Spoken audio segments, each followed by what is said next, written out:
Welcome to lesson 1-2. We're going to look at two things today, two learning objectives today. Specifically, we're going to compare the rates of change at 2 points using an average rate of change near the points, and we're going to describe how these two quantities vary together at different points over different intervals. A lot of big words. You can summarize this lesson in one thing. You ready for this? Average rates of change. That's the one thing you really need to get down. If you get down that one thing, you're going to be in great shape today. So today is all about average rates of change. You might be going, okay, what is that? Do this on this slide. Draw yourself a little curve, kind of like me. Not received your badge yet, not taken it yet, and you are in. All right, so draw a curve on your white space. It doesn't have to be exact because it's just a random thing. Now put 2 points. I'm going to do my 2 points in red right here. And when you have your 2 points, I'd recommend you use your ID badge or something like that to draw a straight line connecting those 2 points. So that right there we're going to learn about today is going to be called a secant line, but we're going to measure a slope off the red line. If you remember from lesson 1-1, I told you a curve does not have slope, but we will call it average rate of change. What an average rate of change will do is we'll figure out, okay, if this were a straight line between those 2 points, what would the slope of that straight line be? And we're going to do that, and then not only will we do it once, we might do it a second time. Whoops, meant to change colors. Let me try that again. Blue. We might do it a second time and then compare, well, how did the first average rate of change compare with the second average rate of change? Do you see what I've done here? You compare with me. Red versus blue. Which one has a greater slope, the red or the blue? Which one has a greater slope? The red. The red's greater because when you look at slope, what makes something greater is it means it goes higher faster. What makes something less?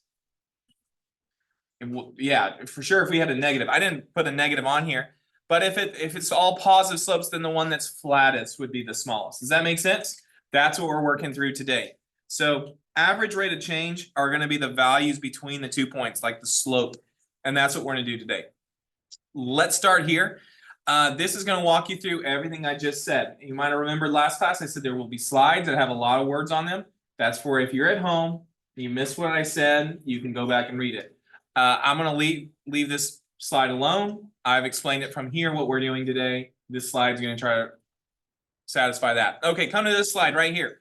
Here is your formula. Now this right here looks like a lot of pre-cal. A lot of math language, and it's hard to understand. I'm going to translate it to Algebra 1. In Algebra 1, you learned about slope, which I'm telling you, average rate of change is very similar to slope. I want you to do an equal sign here, draw a fraction, and write y2 minus y1 over x2 minus x1. Does anybody remember that formula from Algebra 1? Y2 minus y1 over x2 minus x1. Do y'all remember that formula? You might have defined it as being equal to rise over run.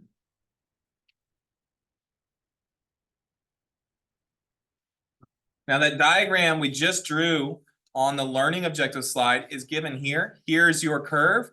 And what they're saying is we're going to come up with what's called a secant line. A secant line is a line that's going to intersect a curve at least 2 locations. It can intersect more than twice, but it has to hit at least twice. That's a secant line. A secant line is a line that cuts through a curve at least 2 spots, at least 2 intersections. So we're going to measure the slope of a secant line, which we're going to call the average rate of change. That's what we're doing today. That's our goal. Okay, now I broke it up into 2 different learning objectives. Not only are we going to look at, we're going to compare and contrast different ones, but our big key for mathematically anyway, doing our math is going to be how do we calculate it. So let's practice that. On part A, I'm going to do one pure algebra. I mean, the first one's going to be pure algebra, and after we do it once by hand, we're going to start using the calculator a little bit. Okay, so the first time, like I said, this one's going to be the pure algebra. How do we do this with pure algebra? You go like this. Remember, the formula is y2 minus y1 over. Yeah, let's just go ahead and write that up here one more time so we can look at it. the AROC, that's average rate of change formula, is y2 minus y1 over x2 minus x1. If you don't like writing that out, this math symbols is change of y. That triangle means change. How the y is changed divided by how the x is changed. That's another way you can write that. Okay, there's your formula. So example 1a says find the average rate of change of this function. I'm just going to say of f. That means this function. Find the average rate of change of f on the interval. Pause. There's a vocabulary word from last lesson. What did interval mean? X values. It means a certain portion of the x values. So right here, this -3 and -1 in the bracket, those are my two x's. So instead of saying those are my two x's, how about I call them x1 and x2. So we have our x1, we have our x2. It says draw a secant line on the curve to verify your answer. We'll do that in the calculator in a moment. Let's start with first finding the average rate of change. I'm going to use this formula. So I know my x1. Okay, one last call for badges if you were in the A. Okay, as I was saying, we're going to write down first. Well, let's start with our x1. What was our x1 value? Someone say -3. -3. -3 is our x1. Do we know what our y1 is yet? No, here's how you solve for it. The y is always equal to f of x. I'm going to go ahead and write that right here. The y is equal to f of x. So the way you get your y1, what you'll do is you'll plug in your x1. If that makes sense. So what am I doing? I'm going to plug in my x1 value. What is my x1 value? -3. We're going to plug -3 into the equation. So anywhere you see an x, we're going to substitute the -3. Okay, so x is going to get replaced by -3. So here's my equation. It says -2, and here comes an x. I'm going to replace, whenever we substitute in mathematics, we're going to use a parenthesis. I'm going to replace this x with a -3 plus 4 times, oops, forgot the 4. 4 times a -3 plus 6. Now what you'll see is all I've done is I've substituted a -3 there in the x. I've substituted a -3 for the x here. Now this first time we're going to simplify by hand, then after that, like I said, we'll use the calculator. We have -2 times -3 squared plus 4 times -3 plus 6. Let's go PEMDAS. According to PEMDAS, I'm going to follow PEMDAS here. That means parentheses, exponents, multiply, divide, add, subtract. That's the order. What do I do first? Do I multiply here or do I square? Square. What's -3 squared? -3 times a -3. Is it -9 or +9? +9. So this will be -2 times a +9. What about here? I have a +4 times a -3. I'm multiplying. What's a +4 times a -3 going to be? -12. And then I'm going to add 6.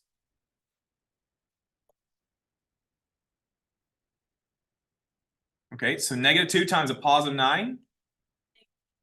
That's a -18. Then we subtract 12, and we're also going to add 6. I'm going to combine those. -12 and a +6 becomes a -6. And our last calculation, a -18 minus 6 more. -24, very good. Now that is f of -3, which is going to represent our y1. So we now have x1 and we have y1. Now we're going to do this again, but this time we're going to use x2. So we'll do the same thing again. So x2 this time was, what was our x2? Was it -1? Yeah. -1. We're going to plug in -1. So to find y2, we plug in -1 into the equation. So I'll have -2 times, that's a -1 squared, plus 4 times -1 plus 6. And like I said, don't panic. Today, this is going to be the only time we do it by hand. All of this calculation, the rest of the way, we'll use calculator. I'm just gonna show you one time how we do it all by hand. Let's simplify. Again, we have to follow PEMDAS. We said to do the exponent first. Last time, let's do it again. What's -1 squared? +1. What's a +4 times a -1? That'll become a -4, and then we're gonna add 6 to that. So now I have a -2 times a +1. That's a -2, and here I'll combine a -4 and a +6. That's right, that's a +2. Okay, when I combine those together, we get 0. So if f of -1 is 0, that means my y2 was 0. Okay, so now that we've done all that, we're now ready to find the AROC. So I can't see my AROC formula. There it is, way up there. So now I'm going to come to the side and we're going to do AROC. So let me come up here. Our AROC. The AROC is going to equal y2 minus y1. Okay, so what was our y2 value? 0. So it's 0 minus our y1 value. What was our y1 value? A -24 over x2. What's our x2 value? -1 minus our x1, which is -3. Now, as I go to reduce this, let's ask ourselves, what happens when you have back-to-back negatives like that? They go positive. Now, usually a math textbook will put a parenthesis around that, so I'll do that just so you can see that's going positive. And I'll do the same thing here, so you can see that it is two separate negatives. They turn positive. Let's simplify. What is 0 plus 24? 24, good. And then here you go, -1 plus 3. -1 plus 3 is 2. All right, once we divide that, we'll have our final answer. The AROC, the average rate of change is whatever 24 divided by 12 is. I'm sorry, I gave you the answer. What's 24 divided by 2? 12. Okay, that is our answer for this problem. We've done all of that, and we've now arrived at our answer. So I told you earlier, we're going to use the calculator. Sorry for the last interruption, but Okay, open up your calculators. Press new document. It'll ask you if you want to save, hit no. Clear out all the trash. And it'll really help today because I'm going to do some higher level stuff that you probably haven't done the calculator before, and you'll want it cleared so you can type in the exact same thing as me. I want you to choose add a graph. New document, don't save, choose add a graph, and now let's type in this equation. It was -2x squared plus 4x plus 6. Try to keep up as best you can, but if you're way behind, tell me so I can slow down. -2x squared plus 4x plus 6, press enter. Now that I have my equation typed in, I'm going to go full screen so you can see better.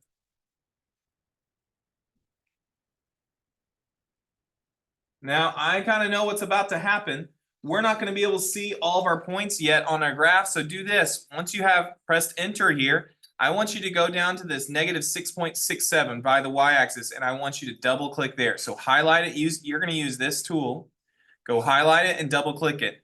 We're going to have to type in the value -24. I don't know if you remember, we had a y value -24. So I want you to type in -30 so we can see lower than that value. Just type in -30, press enter. Now we're ready to do what I want to do here. I'm going to move my equation over. Okay, so on the axes, you see how right now you should have a -10 and a 10. On the y-axis, it'll say 6.67. At the bottom of your screen, you would have a number like -6.67. Oh, it's different for y'all? Okay, whatever number's down there, double click it, type in -30. Whatever number yours is. I thought we all started when you cleared the document. I thought we all started at -6.67 down there. You just double click it. So you highlight it with this, you go over, you highlight it, and once you're there, you double click with the center and it'll turn like that. You can type in whatever you want. But we're doing the negative y-axis. Type in -30. Raise your hand when you've gotten that far. Okay, a lot of you. Great. Now what I'm going to show you, something that's kind of cool. Press menu. Press your menu button. Go down to geometry. You can press the number 8 if you desire. You can press 8 and press points and lines. Points and lines, and now we're going to choose point by coordinate. Got it? Oh, I didn't tell you to grab a whiteface calculator. So everyone who has a whiteface calculator, what I just did work. If you don't have a whiteface calculator, just hang on. This is the only time we're doing this today, so you don't have to worry about that. If you have a whiteface calculator, you have points by coordinate. The first coordinate we found, what was it? Look back. What was our first x? It was -3. Wasn't it -3? Press -3. Then press the enter key right here. Press enter. And then what was the y value we got for it? Was it -24? Type in -24. Press enter. You see what that says? It put that point right there. Did we do our math right if the point is on the graph? Yeah, we did our math right. Good. Now again, if you have a whiteface calculator, this should work. Type in -1. Nope, it's not working. Sorry.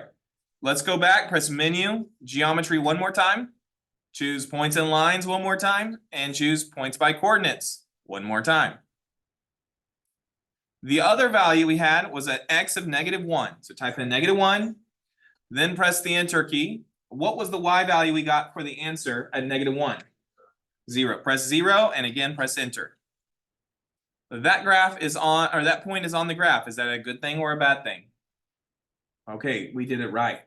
What this means is we determined the slope was 12 going up here. Now, this is something you don't know. I'm just going to go fast through this. Don't even try to track. We did it right because our points were on the graph. Does that make sense? I'm going to add a line here just to show you with a slope of 12. And so if I wanted to add a line with a slope of 12, I would say y equals 12x, correct? Now I'm going to go higher level. I want to make sure it goes through the points. And so I'll just use this point right here. You're going to learn some rules later that x's always lie to you. That's why we're going to dump them. You're going to learn about that later. Why do you always break up with your x's? Because those x's were lying to you. But your y's, they tell you the truth. That's why you marry them. And that's later in the year. I'm going to tell you that. But notice I'm just putting in this point. If you're going, why is he plugging in those numbers except making -3 a liar, making it a +3? Because when I press enter, now it'll cut right through that point. Boom. Looky there. Check out that line with a slope of 12. This line has a slope of 12. Did that line cut through those 2 points? Yes or no? Did the line cut through those points? It's magic. It did it though. So what does that mean for our problem? We just verified that our average rate of change is 12. The slope of that curved graph, if you will, is 12 units between on the interval -3 to 1. We just proved that this slope has this curve has an average rate of change of 12 between those 2 points because that slope of the straight line was 12. I'm going to make a note on here. That's the slope, and it went right through those 2 points. You see how that was a slope of 12? So did we do it right or did we do it wrong? We did it right. Okay, now this graph, let's tie this into last class to make sure we haven't forgotten this. The blue graph, looking at the blue, is it concave up or concave down? Down, which means what if we move from the left to the right, how would the rate of change change? It would decrease. So now I'm going to use my ID badge. No, yeah, I will. Do I have a ruler? I have a ruler. I'm going to use a ruler. As you look on the screen, I'm going to represent this average rate of change. Now, if I go right and I want to stay on that curve, you see what's happening to my ruler? What's happening to the slope of my ruler? It decreased the whole way. You see how it went up and around? That's what we learned about last class. But what we're doing today is we're finding like the slope of how do I line up my ruler to begin with. Does that make sense? So last class was to show you that the ruler is going to move because it's a curve. Today is how do I find the slope of the ruler, if that makes sense. Cool? If it's not cool yet, hopefully we'll be in a second. Let's go to the next one. We're going to do calculator this time. Look at part B.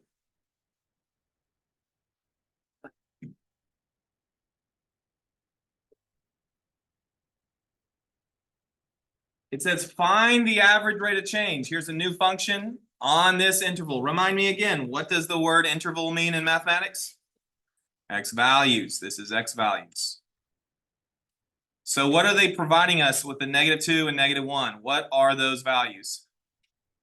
That's x1 and that is x2. Okay, so here's what we're gonna do before we use the calculator. We're gonna just write down what we're typing in. If x1 is -2, then that means y1 will be f of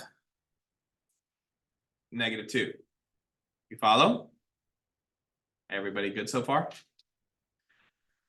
And if x2 is -1, then y2 will be f of -1, right? Y'all want to do the fast way now? Let's go back over to our calculator. I'll go big screen in a second. First, I need to type in the equation. I want everybody to track with me so that your calculator looks exactly the same as mine. Press the home button. Choose new document. Everyone's calculator is going to ask, do you want to save this? Hit no. We aren't going to save, but maybe 3 times the whole year. Hit no. Choose graph again. Or add graph rather. Let's type in the equation. -3x. If you don't know how to do a cubed, you see this little caret button is what they call it. It's right next to the square. It has a little up. That puts you up in the power. You press that, you press 3. And then you have to press the right arrow to leave the power. So after you type in your 3, press the right arrow to get outside the power, and then keep typing. Plus 2x plus 3. Now that I have it typed in, I'm going to press enter and I'm going to go full screen for you.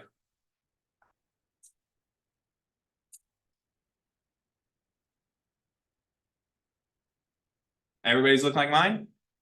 Now what were our 2x values that we're going to look at? -2 and -1. Now -2 is off the screen, so I want to make sure I can see a little higher. Click on your number. So yours does not all say 6.67. If you cleared your calculator, I think it should all say 6.67. So double click that, and we're going to change so we can see higher. We typed in -30 last time. How about we type in 30 this time? Positive 30. Now hit enter.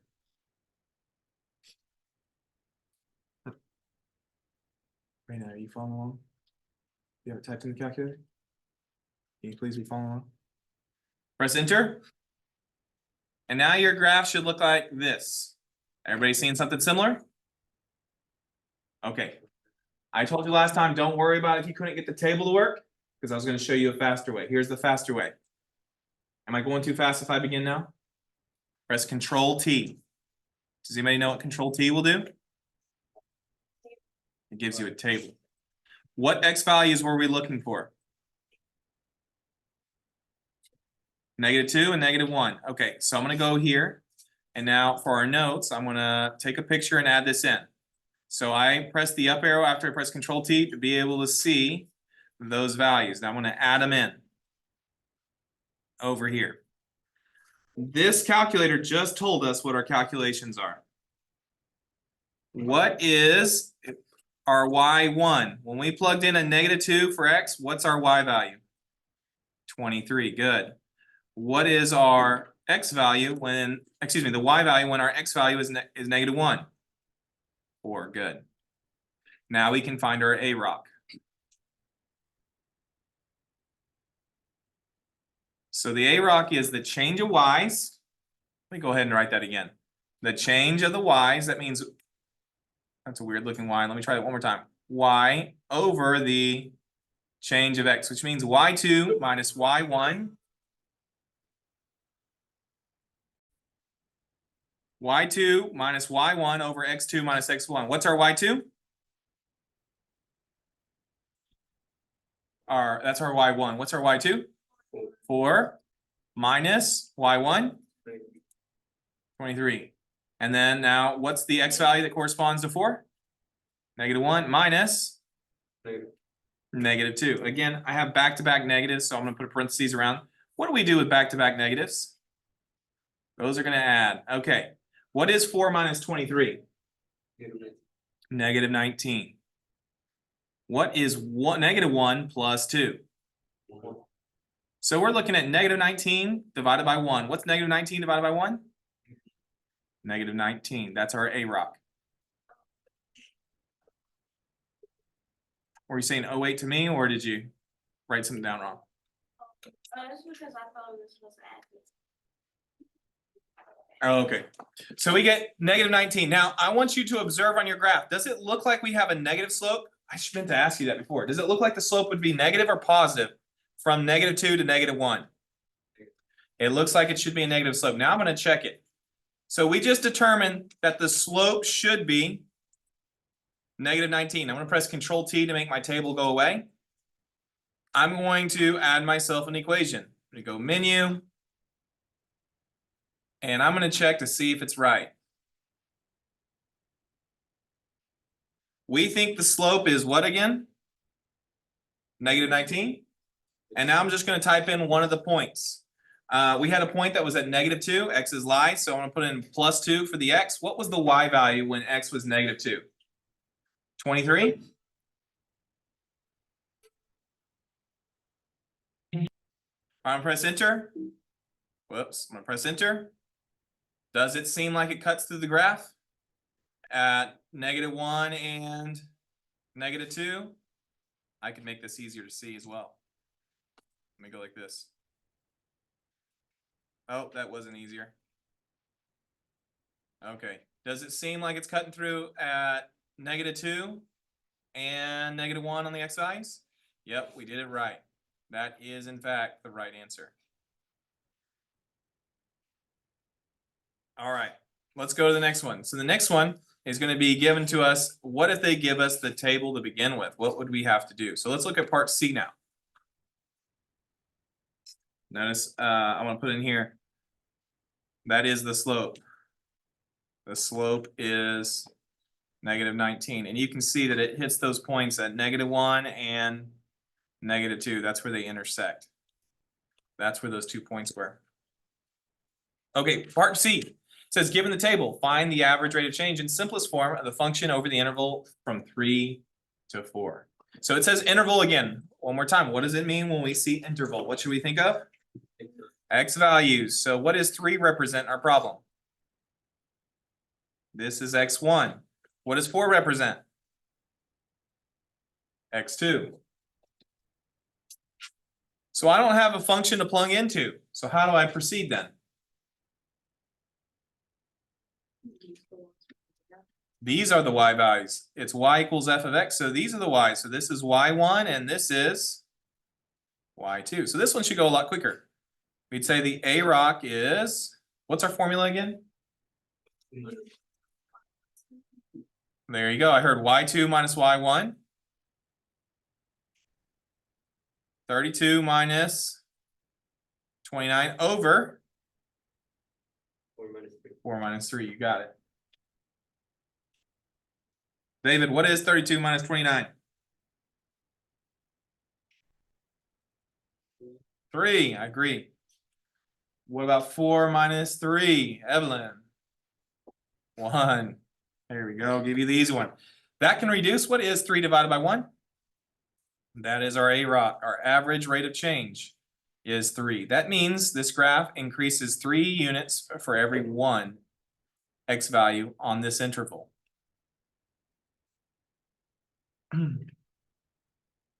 No calculator required on that one. How about that? That was nice. Okay, what about part D? Let's do one more. What if I gave you just a graph like this? How could we proceed? What's the first thing we need to observe if we were going to do this one? It's where it says interval, which means what again? X values. This is giving my x1 and x2. It says the x at 0. So this is the x1, comma y1. That's the point right there. We're going to use that x value, and when x is 3, which is right here, this is going to be our x2, y2 point. x2, y2. So what is this coordinate? What would you say that is? The x value is 0, but what's the y value there? It's in between negative 10 and negative 20. negative 15. And what's the y, we know the x value is 3. What's the y value here? 0, good. So let's do our A-Rock. Kevin, what was my A-Rock formula? Okay. Take a y. That's right, so we take our y's. Y2 minus y1, so it's gonna be 0 minus a negative 15. And then it's gonna be 3 minus 0. What do we do with back-to-back negatives? We make those positive. 0 plus 15 is 15. What is 3 minus 0? We can reduce that. 15 divided by 3 is 5. That means the average rate of change on this curve, on average, it increases 5 units for every one x. It rises 5 for every one x between 0 and 3. That's what that's saying. Okay, now here I want to point out something. I want to point out something very important to you. So let me draw it first. Let me draw a secant line. That's what we call this, the secant line. There's my secant line. What's the slope of the secant line? 5. Yeah, the slope equals 5 of this secant line. That's the slope. Now here's the deal. When you look at the curve, the slope is a positive 5. Is the curve always a positive on in between there? Is the slope always positive on this curve in between those 2 points? Giovanni says no. Do y'all agree or disagree? If I did my ruler or did my ID, do I have a positive or negative slope between 0 and negative, or 0 and 1? And there, from 0 to 1, is that a positive or negative? That would be negative. From 1 to 2, it is positive, but it doesn't look like it's 5. From 2 to 3, it's a really large number. So why we call it average rate of change is because from 0 to 3, on average, what is the curve increasing per unit? 5. But does it actually increase 5 for every single unit? No, that's just on average. It first decreases, then it starts increasing, then it increases really fast. On average, it increases by 5, but that doesn't mean it actually increases by 5 for every x value. Does that make sense to you? Why do we call it average rate of change? It's the average. Now, why is it the average? Because we're dealing with a curve. And a curve is not a straight line. It's not consistent. A curve curves. So we do an average. Making sense? On a line, do we have to do an average? No, because a line is constant. It stays the same. It's consistent. But a curve is changing. So we find an average. On average, this one was increasing by 5 on the x interval 0 to 3. All right, I think I hit that pretty well. How would you have known, just looking at it, that it was going to be a positive answer? How could we have known this was a positive answer? Because the slope is going up. How would you know if it was a negative answer? Slope is going down. What if the slope is flat?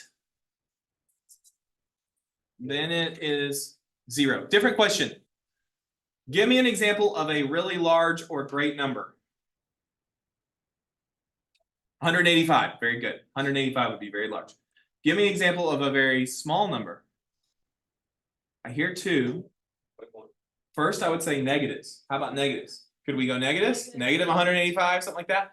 But if we were only dealing with positive numbers, 2 would be a small number, correct? Show me with your arm what you think a slope of 185 would be. So like if I'm doing slopes with my arm, show me what you think 185 would look like. Should be going up and to the right. Really, okay. Show me a slope of negative 185. And now show me a slope of 0. Okay, you might be going, why are we doing this? Well, because I know what your DOL is. DOL number 1, a function is graph. On which interval of x is the average rate of change of the function the smallest? Which one would have the smallest? Now, I'm not going to give you time to do all the math to figure out for sure. I want you to estimate which one would have the smallest rate of change. DOL number 1. And now after attempting DOL number 1, now let's try DOL number 2. Function is described in the table. Which interval of x is the average rate of change of the function the greatest? Now you're looking for the greatest rate of change. There you go. All right, function 3. Let's use our calculators now. It says the function h of t gives the height of feet of an hot air balloon after t seconds. Find the average rate of change from 1 to 9. Interpret the results. Okay, so everybody on your calculator, press the home screen. Press the home button. Press new document 1 for a new document. Hit do not save. Now you tell me, what did we do from here? We add a graph. Type in that equation, but don't use the letter t. Our calculator, we just use the letter x. So 10 square root, that's control squared, by the way, square root x. Press enter. Now I'm going to go full screen now. Do you remember what we did next to get our answer of the last time I showed you calculator shortcut?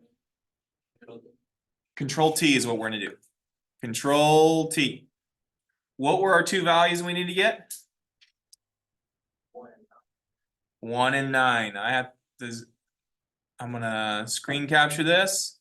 So I'm capturing when I can see 1, and I'm gonna go down to where I can see 9 as well, and I'm gonna screen capture that. I'm gonna go full screen. Well, I don't have to go full screen. I'm just gonna bring these down, and we're gonna find our answer. So there's 1. And here is 9. What's the formula to find the average rate of change?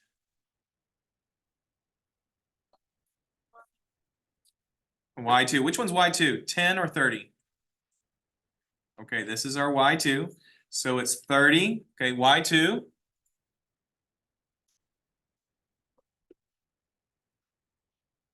Minus 10. Good, because this is Y1.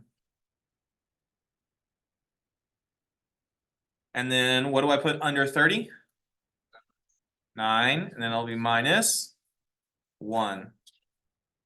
Go to simplify. 30 minus 10 is 20. And I'm going to leave it as, well, I'll reduce that. 20 divided by 8. What number goes into both 20 and 8? 2 does and 4 does. We'll take the bigger number. 4 goes into 20 how many times? 4 goes into 8. That's how we're going to leave our average rate of change. It has a rise of 5 units for every 2 units of run between 1 and 9. Which in this problem, if it's a, I didn't even show you the picture. Let me go picture here. Let me show you this picture. I'm going to zoom out so you can see a little bit more of this. I need to go taller. I'm going to go to, I don't know how high I need to get. I'm going to just guess 50. There we go. Would this be concave up or concave down? Does it look like it's holding water or spilling water? If you poured water on it, would it hold it? No. So it looks like it's spilling water. This is concave down. So what does that tell you about the average rate of change if it's concave down? It'll be decreasing as we go. So between 1 and 9, here's 1, wherever 9 is. 1, 2, 3, 4, 5, 6, 7, 8, 9. If I drew a secant line in here, it would be rising up 5, down 2. But if I did the secant line over here, it would not be rising up 5 for every 2 units of run anymore. It would be less than. It would keep getting smaller and smaller and smaller. Just means it flattens out over time. Okay, so that's the interpretation right there. So this would be, since it's concave down, I'm going to go ahead and just circle this in your notes. I'd recommend you do the same. Let's say it's concave down. Maybe you want to scratch out the up. Say it's concave down like this. And the function itself is increasing. The function is increasing, but what's going on with AROC? The function is increasing, but the AROC would be is decreasing. Very good. Because it's concave down, the AROC is what does the decreasing. The function itself is increasing. That means the function's going up. If you look at the picture, function is going up. That's That's what the function is itself, the picture. The picture is increasing, but that doesn't matter. If it's concave down, that means the A rock is decreasing. Okay. Let's move on. Let's tie in what we talked about last time. Last time we said if we're concave up, what's going on with the average rate of change? Increasing. And if we're concave down, we said the average rate of change is decreasing. So now, if we go the other way, what we can find out is if we're solving for A rock and we're getting numbers that are getting larger, larger, and larger, we can state, oh, if my A rock's getting bigger, then it must be true. What about the concavity? Concave up. Very good. So doing the algebra, let me say it this way, sorry. If we do the algebra and we keep getting bigger and bigger A rocks, what can we state about the picture? It's going to be concave up. If we're doing our math and we keep getting smaller and smaller numbers, what can we tell about the picture? Concave down. That's just what this is talking about here, that they're connected. All right, let's take a look at this one. Example 2A. The table gives the temperature in Baltimore, Maryland on July 5th, 2002. The independent variable, pause, independent variable. What's independent variable mean? The X, put an X above that. The independent variable is the number of hours since midnight, and the dependent variable, what's dependent? The Y is the temperature in degrees Fahrenheit. And what ways does the temperature change between 6 a.m. and 9 a.m.? So what are 6 a.m. and 9 a.m.? They're the X's. This is X1, this is X2. The nice thing about a table is they give us our Y1 and Y2. We now know what Y1 is and Y2. So let's find out how the temperature changes. This would be an A rock problem. How does the temperature change? If we're talking about something changing, we're talking about the A rock. What's our formula again? Y2 minus Y1. So we're looking at 79 minus 78 divided by 9 minus 6. Oh, these are great calculations. Larry, what's 79 minus 78? 1. And what's 9 minus 6? 3. Here's what that means. I'm going to interpret it. Doesn't say to, but I will. What this means is that the temperature, let me write it, let me just type it in. The temperature increases by 1 degree every 3. What does the X refer to? 8 hours. Hours. Every 3 hours between 6 a.m. and 9 a.m. That's what we just interpreted this to mean. Now, I'm going to make this a little bit smaller so you can see it a little better. That's so large. How about 28 there? Let's see. That's what it means. The temperature increases by 1 degree every 3 hours between 6 a.m. and 9 a.m. That's what that meant. That's still so large to me. There we go. Okay, let's flip the page. Go on to part B.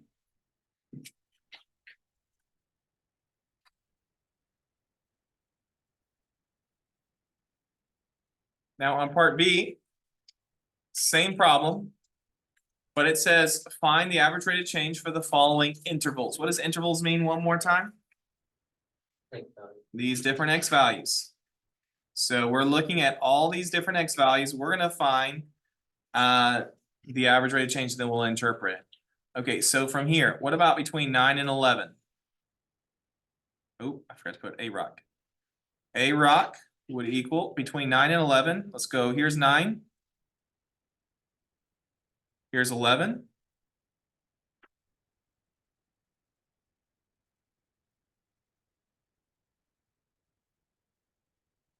We would have, what goes on the top? Y'all tell me, what should I write? 83 minus 79 over. Good, you got it. 83 minus 79 is 4 over 2. That's great. What does that become? 2. So what does that mean? I'll write it at the end. That means the temperature, because it's positive, the temperature increases by 2 degrees every 1 hour. Since it's no denominator, it's like a denominator 1. So now we're saying, well, the temperature increases 2 degrees every 1 hour, between 9 and 11. Okay, let's reload and do it again. How about from 11 to 12?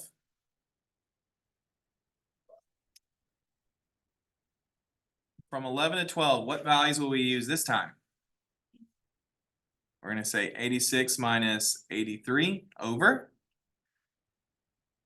12 minus 11, good. What is 86 minus 83? 3 and 12 minus 11. So this time we get an answer of, what does that mean? Every 3 degrees every 1 hour. That's right. We're increasing 3 degrees every 1 hour between 11 and 12. All right, and last time, let's do it one more time here.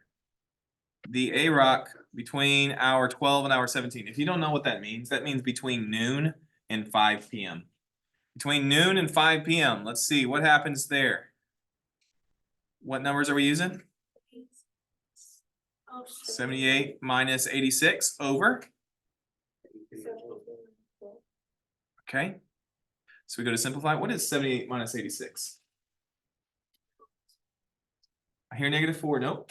-8. It's -8. Yeah, there we go. -8 divided by 5. Now that does not reduce. We could go to a decimal, but it does not reduce as a fraction. I'm going to leave it like that. And so to interpret all of these, what we'd say, let me click here, is the temperature. I better shrink this. It's going to be way too big by the end if I don't. Let's go. I think it's, let me go to 20 this time. The temperature increase. Wait, how about this? The temperature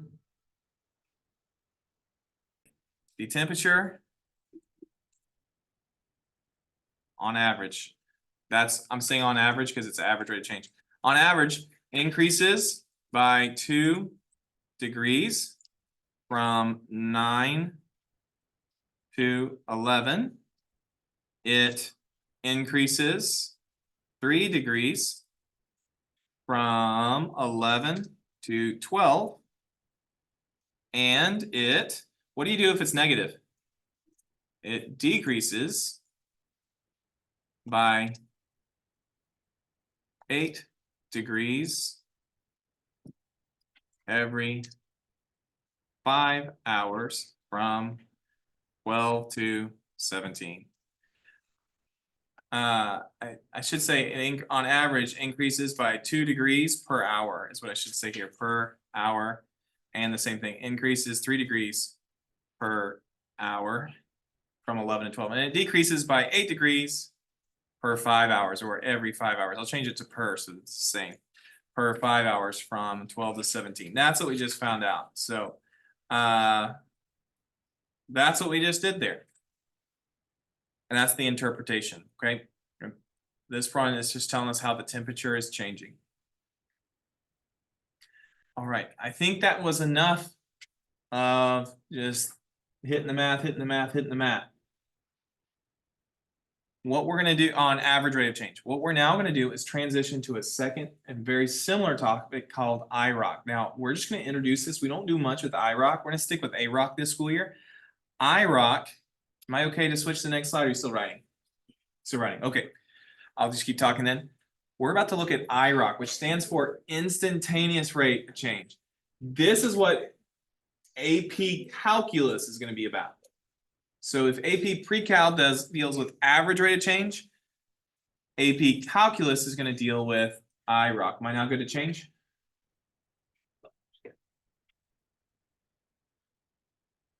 Okay. Oh, one more thing. It says a positive rate of change does not mean the temperature is increasing on the whole interval. I'm going to show you a picture just to make sure you understand this. Draw an upside down parabola. And let's title this temperature.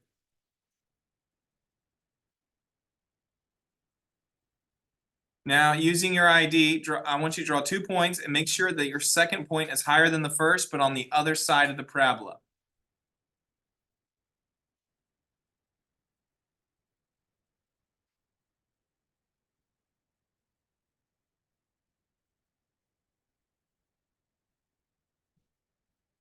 Now tell me about the A-rock. A-rock is like the slope. When you look at the slope of this red line, is it positive or negative?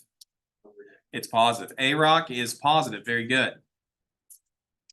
Now tell me about the temperature. Is the temperature always increasing in between this interval? No. So what this is saying is just because you have a positive A-rock, it doesn't mean that the temperature itself is always increasing. What it means is on average, you're increasing the temperature, but you don't always have to be increasing at every moment. Say that again. This is a curve. Is a curve going to be consistently changing? No. The answer is no. It's over here, it's increasing, increasing, increasing, increasing, and now what's it doing over here? Decreasing. But on average, it had a positive increase on average. But did that mean it was always increasing? No, it was a curve. Sometimes it increased, sometimes it decreased. That's what this note is saying there. Okay. That's what that is. Okay, so now getting to the A-rock, I-rock. Over here, we have what's called A-rock. I'm going to add some color to this, so hopefully it makes a little more sense. This line right here is called a secant line. This right here, I want you to write underneath it. This is called a secant line. Now, I told you earlier, a secant line will intersect a curve at least 2 times. A secant line. So I'm going to put in parentheses 2 plus intersections. 2 plus means it can do it more than twice, but it has to hit at least twice on the curve. That's a secant line. What you learn about in calculus is what's called a tangent line. It's more accurate, but it's harder to solve. We don't have a good way of solving it in pre-cal. You'll have an excellent way in calculus, but we're not there yet. This right here is called a tangent line. I'm going to change colors. Now they got my line on there. Let me make it red. This is a tangent line. What do you notice is different about a tangent line compared to the secant line? How many times did this intersect that curve? 1 intersection.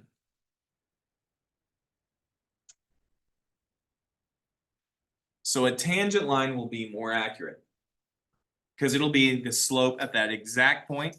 Whereas a secant line is the average slope between 2 points. A tangent line is the slope at exactly that point. You could tell me exactly what the slope is when we're at P. And I'm saying slope, I should be saying average rate of change. It's just that hasn't stuck in your brain what it means. So that's why I keep saying slope. The slope of the curve at point P would be the tangent line slope. The average rate of change at point P of the curve is the slope of the tangent line.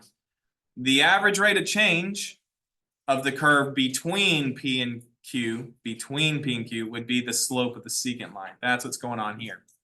Okay, so instantaneous rate of change, I want you to know is more accurate. Which one's more accurate? And instead of saying all that, we can just say I-rock. I-rock's more accurate, but that's what mostly AP Calculus is about. What I am going to show you here is how we can get closer to I-rock using A-rock methods. How do I get closer to an instantaneous and more accurate while using A-rock? Here's what we're going to do. Calculator here. I'm going to write down a formula so you know what you're typing in the calculator. The formula for A-rock. And this is the calculator formula. Let me write that. Calculator formula. We're going to type this in. That we're going to give it a function. We're going to say f2 of x equals f1 of x minus f1 of x minus 0.1. Now in the denominator, I'm going to write the whole version and I'm going to let you write this simplified because some of this is going to simplify out. It would be this x minus this x. So watch for a second so you can see how it simplifies out. It would be this x minus this. What happens when you have x minus x? You see how those cancel out? So if you want, you can just write, oh, I have to distribute the negative. What's a negative times a negative? A positive. That's a positive 0.1. So how you can write this out, here's what you can do is on your denominator here, because this is what you're going to type in the calculator. is you're gonna say f1 of x minus 0.1 on the top, you'll have to type all that in. But on the bottom, we're just gonna put 0.1.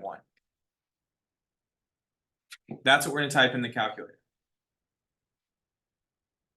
Now, today you might be going, what am I typing in? But it will not change the rest of the year. It'll always be this. It'll be, you'll get used to typing it in and it'll find it for you. Okay, so here we go. Ready for your calculator? Home screen, new document. Do we save? No. We're gonna type in the equation. I'll add a graph. 6x squared minus 4. Press enter. What do we need to find it at? 4?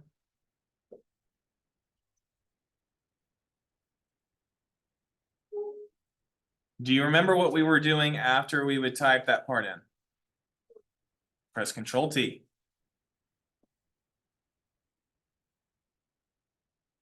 Now we want to know, this is the function value. We want to know what's the instantaneous rate of change there.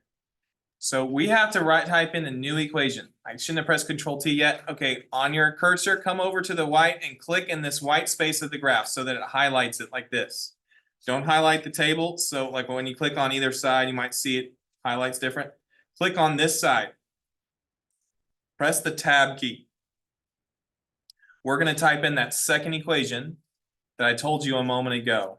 Actually, I'm going to just press Control T to make my table disappear so you can see the whole thing as I type it in.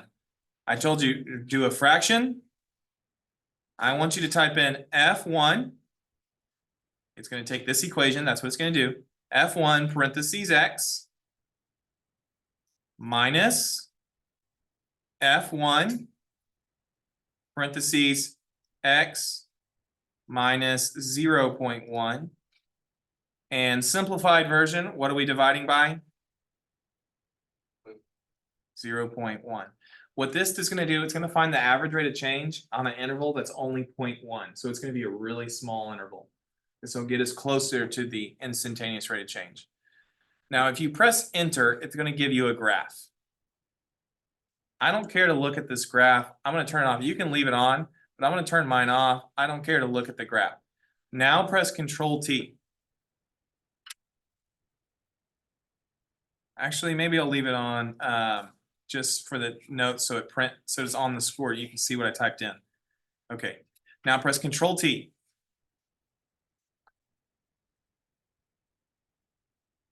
Now what we're going to do is press the right arrow. Press the right arrow. And what that's going to do is it's going to show you. You see how the right arrow now says, if you press the right arrow, you see how it says F2? That's showing you, it's doing this calculation and it's finding the average rate of change, but it's showing you at a much smaller rate. What does it say the slope is at 4? 47.4. Very good. That's what the average rate of change would be. Let me copy that in. I haven't copied any of this problem in. Let me take off the T so you can see those equations better. Do a little screen capture. That's how we can calculate using our calculator to find out these values. So again, I used the same calculator methods we were using earlier, but this time I just typed it in formula how to calculate the IROC. Now, if it was an AROC, we would subtract by however many it told us to. But this one, when it says instantaneous, we're just going to subtract by 0.1. That's the IROC right there. Go ahead and write that down as your answer. The IROC is going to equal 47.4. That's our instantaneous rate of change. So interpret 47.4 for IROC. What is IROC similar to if it were a line? Slope. What that means is if I took a graph at 4, let me find out where 4 is. Control T. Let me look back on my table. It's at 92. Okay. Let me interpret this for you. I'm going to go up to 100 so I can see 92. I'm going to put the point on there. Menu, geometry, points and lines, And I'm gonna do point by coordinate. At 4, this graph should be up at 92. You see how there's the point right there? What we just found is the immediate slope of the blue curve at that point is 47.4. That's what we just discovered. The immediate slope at that point is 47.4. Now let me prove it to you. I'm gonna add a graph.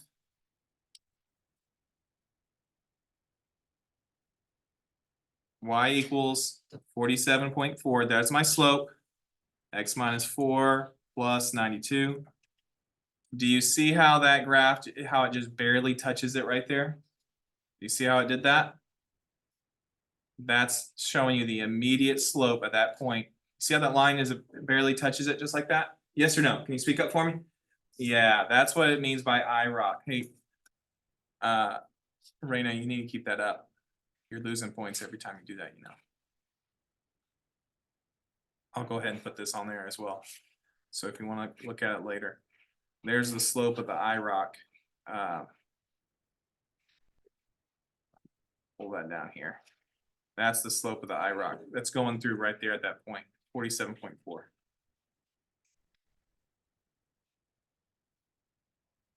That's what that is. Okay, let's do it again. I'm gonna walk you through one more time. I don't want you to have to type in everything.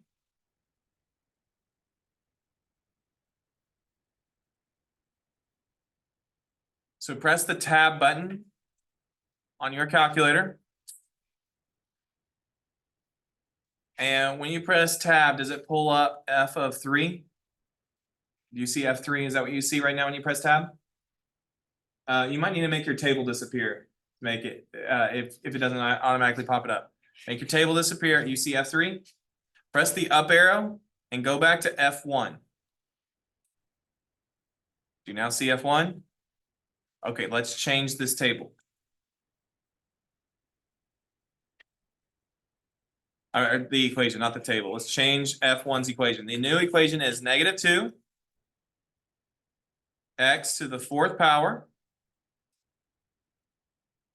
plus x squared minus 3x plus 1. So type that equation in.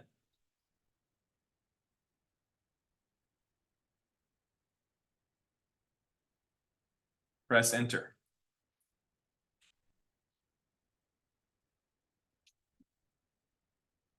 Now it should have changed our graph. Let me go over here so I can see my graph. I'm changing my window so I can see it. And I'm gonna just turn off the red this time so that's not distracting us. And I'll change the blue in a second. I mean the black. Do you? I'll go ahead and delete this now. All right, let me just click that. There we go. Okay, are you seeing a picture somewhat like this or a curve somewhat like this? We're supposed to find what's the instantaneous range here now, rate of change at this point. Now you tell me. I've talked a lot today. At 1, at this value right there, do you predict that's going to be a positive slope or a negative slope when you look at the graph? Negative. Negative. Good. Press Control T.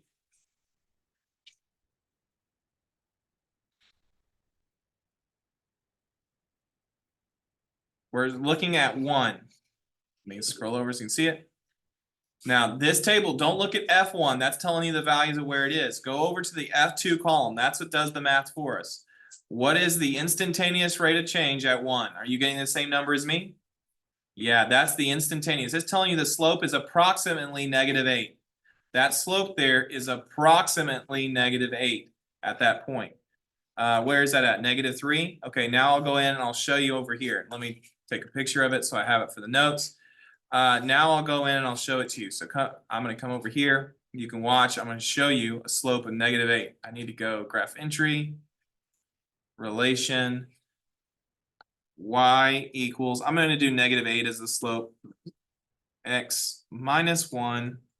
This- Yep, What, isn't the bottom one F1? is the bottom one F1. What are we talking about? The one. The blue one's F1, yes. So now here's a line that has a slope of -8, does it look like that it just barely touches that point at just one, that graph at one location and only one location? Let me show you something that would be wrong. If I did this, that's not a tangent line anymore. What type of line would that be? Secant line. What we wanted was a tangent line. Does it look like it barely touches the graph once? You bet, we did it right. So the calculator, that's how you do it with the calculator. You might have to later on, if you want to duplicate that trick, watch the videos, but that's how you do it, okay? So there was a lot there. Let me just copy these in and I'll, So the IROC. oh yeah, great question. Did we discover what the IROC is? Yeah, what's the IROC? That right there. That value is the IROC. That value is the IROC, which is approximately, yeah, Exact. yes, you would. I just did that to type it in. And that's what I did there. And that red, what do we call this? A secant line or tangent line? That's a tangent line. I'm gonna add that to your notes too. That's a tangent line.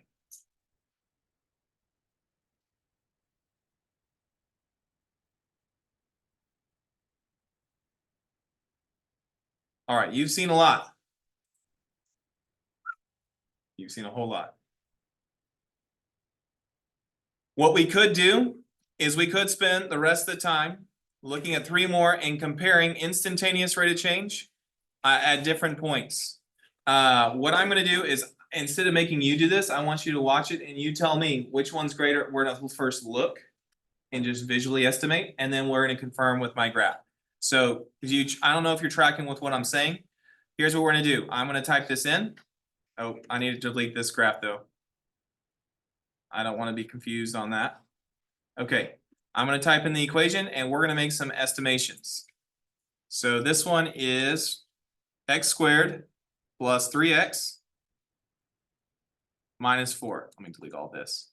Minus 4. Estimate for me looking at it. Do you think it says which of the values has a greater instantaneous rate of change? What are we looking for if it's instantaneous rate of change? What should we think of? Slope of the tangent line. The slope of the tangent line is what I want you to think of. At x equals 0 or x equals 1, which one do you think has a greater instantaneous rate of change? 0 or 1? 1 is absolutely true. You know how we can prove it's true? Is this graph concave up or concave down? Concave up. So what does it mean? If you move more to the right, what should be happening? It should be increasing. That's right. And now we'll prove it. I'm gonna hit Control T and we're gonna look at, oops, can't see all the values. We need to look at 0 and 1. Which one had a higher?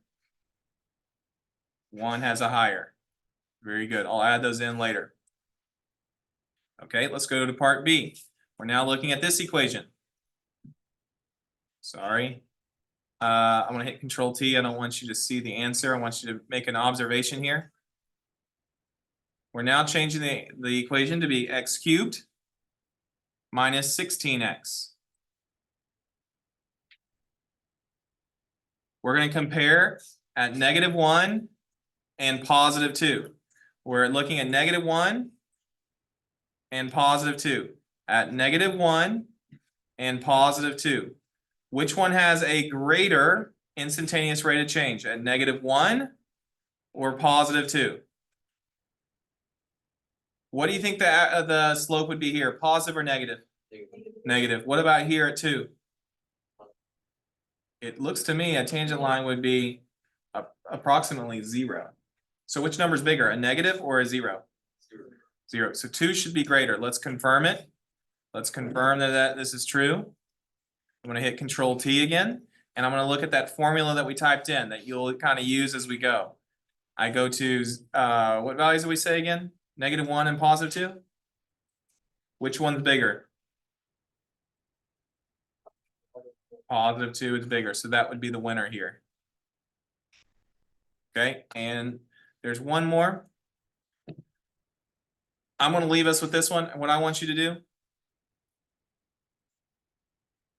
is I want you to scan this here and let's go to our AP classroom and try those problems. For the tangent one, how did you know it was 0? Like, I was just guessing, because usually when you have a maximum or a minimum, that means it's changing directions. If you're have like a hump or a valley, the tangent line is 0 at those points. Yeah. It's a great question.